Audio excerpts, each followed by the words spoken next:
Hello, welcome back everybody. PayPal, Patreon, and YouTube Super Driver buttons and links are down there if you want to support me. Only do so if you actually can. It's also a link in the description to a free-to-access Google Drive filled with all kinds of different graphs across all kinds of different subjects. Anyways, this is another quick water situation update, and unlike the RLC update, this one is not in the positive direction, as Lake Powell, one of the two major super reservoirs along the Colorado River in the western U.S., and largest being Lake Mead, and Lake Powell being the one further up northeast along the river. Lake Powell, after being spared from having to have the Glen Canyon Dam shut down and stop power generation a few years ago, after a winter of heavy snow that one year caused a lot of snowmelt runoff that refilled the lake by a decent enough bit, enough to stall it for a few years.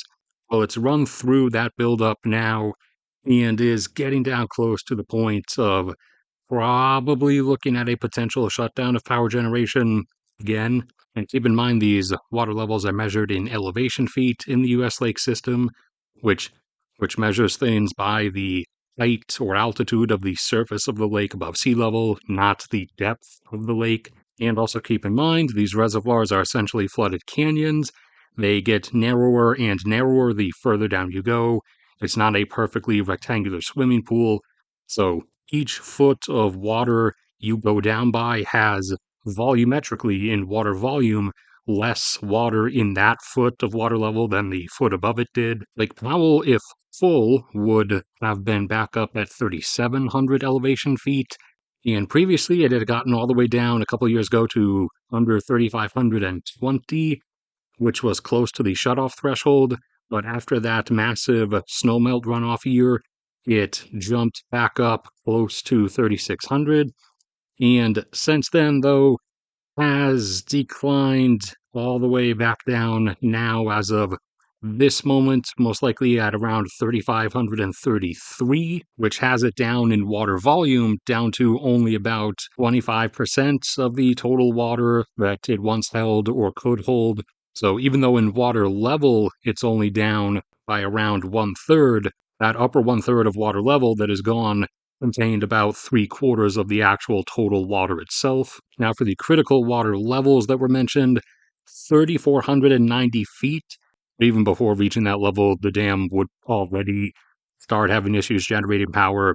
Now, further down towards the lower levels of the dam, there are channels to continue releasing water down the Colorado River so that the river doesn't just come to a dead stop and disappear. And those sort of emergency channels are down at 3,370 elevation feet. And like I said, it doesn't actually have to get down to 3,490 before they will actually shut off the generators, the turbines. And if you go down the openings by too much, then eventually you might have the issue where you're getting water and air going down through a that's supposed to be and designed to just be purely filled with water. And Glen Canyon Dam is kind of in the middle of nowhere, but it does generate about 1 gigawatt of constant load usually, and that flowing through the surrounding area, albeit not densely populated, does help keep the grid in that local area balanced out. So it having to shut down would cause some issues, especially if it's off during summer, during peak demand times for the southwestern U.S., particularly because of temperatures.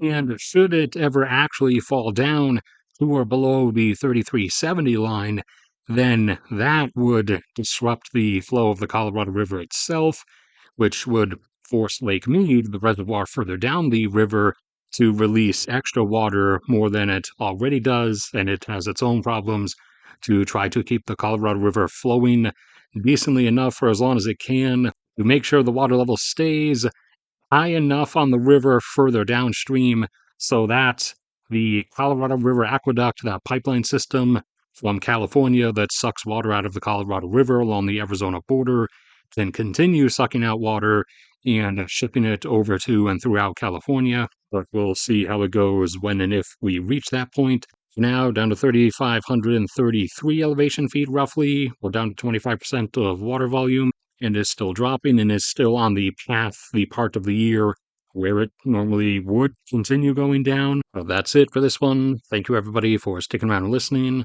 Like if you enjoyed, subscribe if you haven't already. There's hundreds of other videos across all kinds of different subjects you can check out if you want. PayPal and Patreon links are both down there if you want to support me. Only do so if you actually can. There's a link to my cat's YouTube channel in the top pinned comment as well. May God bless and protect all of you, and I will see you all around next time.